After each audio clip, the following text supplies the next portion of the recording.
नमस्कार दोस्तों, मैं शैलेंद्र चमोली हूँ और आपके समय के लिए धन्यवाद। आज हम श्रीमद् भागवत गीता के अध्याय 2 के 16वें श्लोक की व्यावहारिक, वैज्ञानिक और आध्यात्मिक रूप से व्याख्या समझेंगे। और आपका मेरे चैनल ईश्वरीय राह में हार्दिक स्वागत है। तो श्रीमद् भागवत गीता का अध्याय 2 का 16वां श्लोक।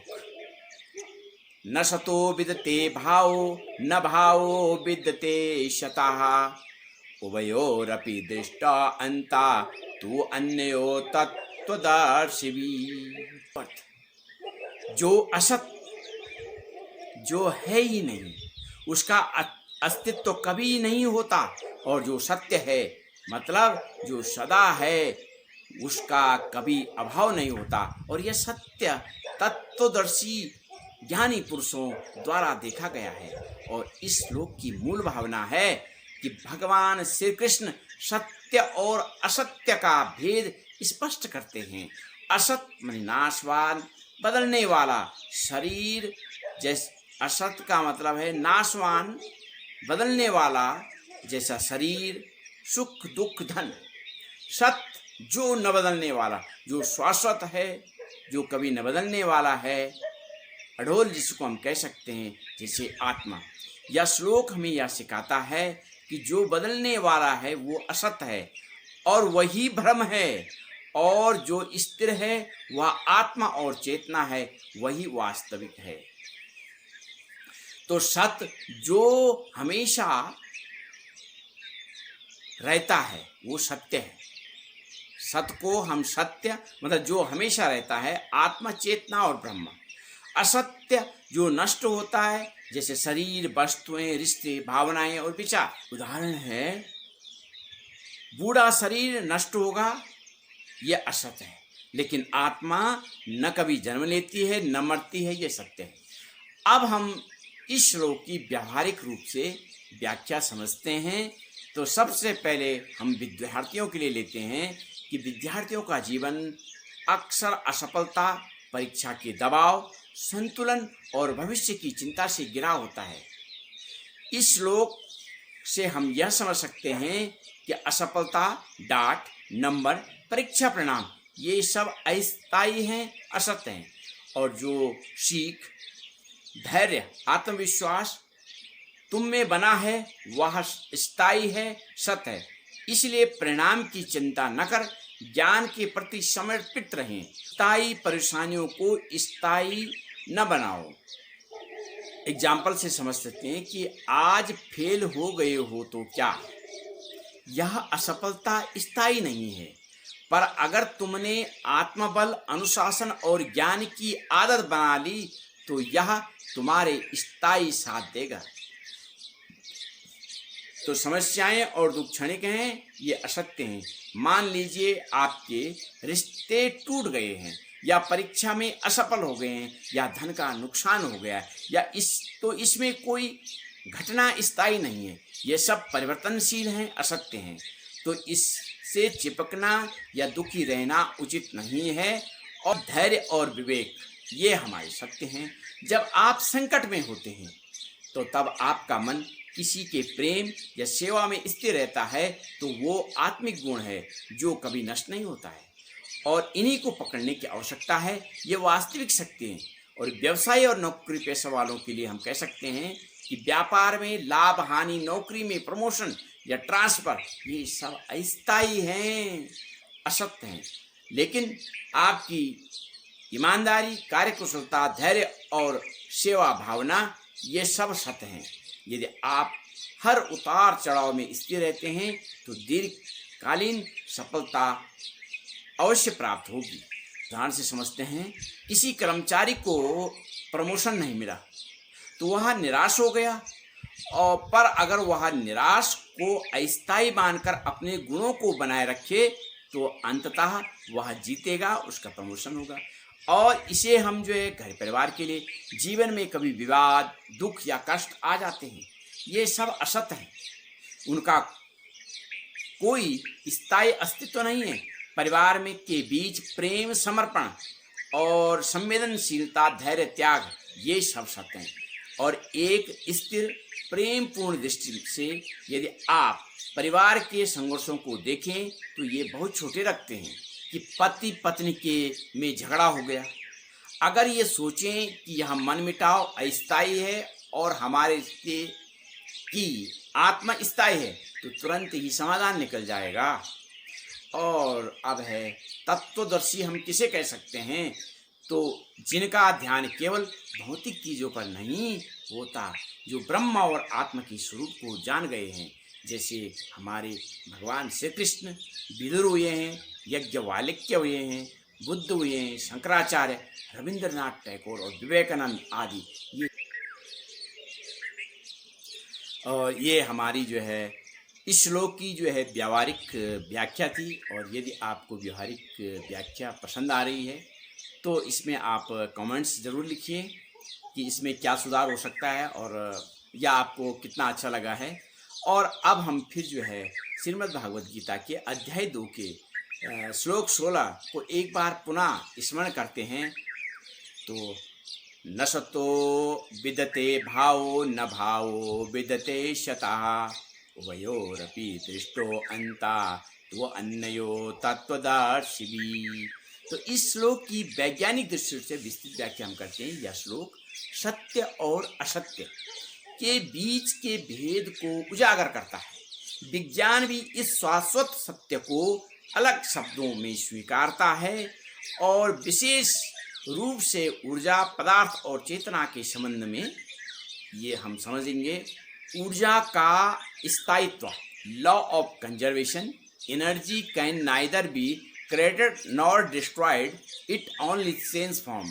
ऊर्जा न बनाई जा सकती है न नष्ट की जा सकती है, वह केवल रूप बदलती है। यह गीता के सत्य न भावते विदते वाक्य के समानार्थी। इसका मतलब है जो सत्य है वह नष्ट नहीं होता है। उदाहरण से सकते हैं, जब हम लकड़ी जलाते हैं तो वह नष्ट नहीं होती बल्कि ऊर्जा यानी गर्मी, गैस, राख आदि में रूपांतरित हो जाती है। और आत्मा को भी हम शाश्वत ऊर्जा या चेतना माना जा सकता है जो शरीर यानी मैटर बदलता है पर स्वयं नहीं मिटती। और मूलभूत कण जो एलिमेंट्री पार्टिकल्स हैं वो भी अजर अमर हैं। आधुनिक की भौतिकी बताती है कि एटम भी पूरी तरह नष्ट नहीं होता और केवल इसमें इलेक्ट्रॉन, प्रोटॉन, न्यूट्रॉन पुनः जो है जुड़ते और बिखरते हैं। ब्रह्मांड में पदार्थ का पुनः संयोजन होता है। यह नसतो विदते भाव से मेल खाता है। जो असत यानी अस्थायी रूप में दिख रहा है वह एक स्थायी तत्व की झलक मात्र है। चेतना, कॉन्शियसनेस और क्वांटम फिजिक्स।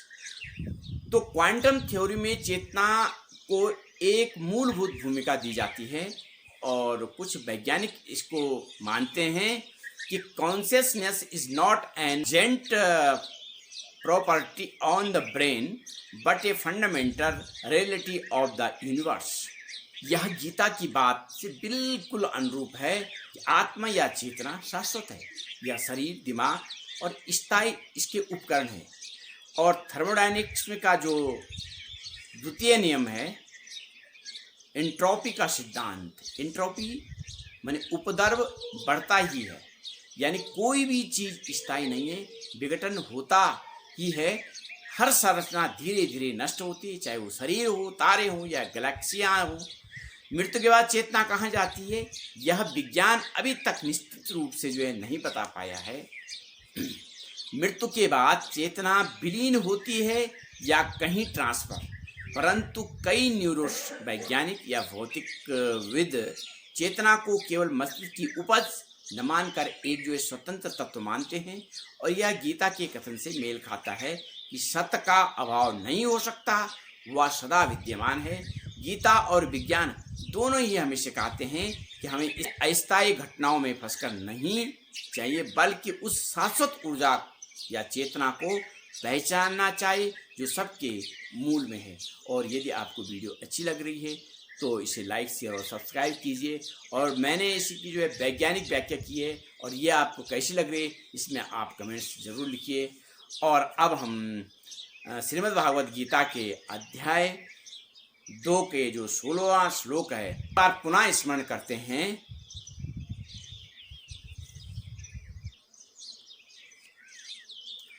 न सतो विदते भावो न भावो विदते शता उभयोरपि दृष्टो अंततु अनन्यो तत्वदर्शिवी। सत्य और असत्य, अस्तित्व और अनअस्तित्व, आत्मा और माया के बीच भेद को उजागर करता है। यह आत्मबोध की दिशा में एक अत्यंत ही गहन संकेत है। नासतो विदते भाव, माया का कोई वास्तविक अस्तित्व नहीं है। असत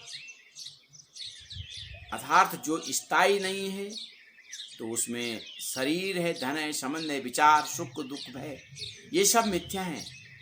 अर्थात ये प्रतीत तो होते हैं पर अंततः नष्ट हो जाते हैं। इनका कोई स्वतंत्र स्थायी अस्तित्व नहीं है। जिस प्रकार से हम सपना देखते हैं और जब हम जागते हैं तो हमें सपना जो है कैसा लगता है, ये सपने का कोई अस्तित्व नहीं है। तो इसी प्रकार से जो है असत का ये अस्थायी है। आध्यात्मिक दृष्टिकोण से जो बदलता है, जो नाश्वर है, वो समय के साथ मिट जाता है, वही माया है। माया का मतलब अस्तित्व केवल अज्ञान में होता है, इसलिए इनसे आसक्ति या मोह करना दुख का कारण है। न भाव विद्यते शता, आत्मा का कभी अभाव नहीं होता। जो सत है वह नित्य है, शाश्वत और परिवर्तन रहित है। वह है आत्मा, ब्रह्म और परम चेतना। आध्यात्मिक स्तर पर आत्मा कभी न जन्म लेती है और न कभी मरती है। आत्मा न तो कभी देखी जा सकती है, न जलाई जा सकती है, न गीली होती है। यह हम श्लोकों में पढ़ चुके हैं। और जो आत्मा के साथ जुड़ गया वह अजर, अमर, निर्भय, निर्विकार हो जाता है। और उभयोरपि दृष्टो अंता तो अन्यो तत्वदर्शी। तत्वदर्शियों ने इस सत्य को देखा है। तत्वदर्शी वह हैं जिन्होंने ज्ञान की सीमाओं को पार कर आत्मा का अनुभव किया है। और इसके लिए आप सत्य और असत्य के बीच रेखा स्पष्ट है। आत्मबोध जब साधक अपने अंदर की आत्मा को देखता है, वह उसे स्पष्ट देखने लगता है कि शरीर बदल रहा है पर मैं नहीं बदला। भावनाएं आती जाती हैं पर मैं साक्षी बना रहता हूँ। यह श्लोक हमें विवेक सिखाता है। विवेक यह जानना है कि क्या जो है नाश्वर है और क्या जो है शाश्वत है। अब हम इसका उपयोग अपने जीवन में कैसे कर सकते हैं? जब दुख आए तो स्वयं से पूछें, यह दुख किस में हो रहा है? शरीर में हो रहा है, मन में हो रहा है या आत्मा में? उत्तर मिलेगा शरीर और मन में। साक्षी बने, पहचाने कि जो घट रहा है वह माया है। ध्यान करें, मैं शुद्ध चैतन्य, मैं नित्य हूँ, मैं सत्य हूँ और मिथ्या का कोई अस्तित्व नहीं है और सत्य का कभी अभाव नहीं है। जिसने इसे पहचान लिया वही तत्वदर्शी बन गया। और यदि आपको वीडियो अच्छी लगी है तो इसे लाइक, शेयर और सब्सक्राइब कीजिए और कमेंट्स भी अवश्य लिखिए। आपका दिन शुभ हो। धन्यवाद।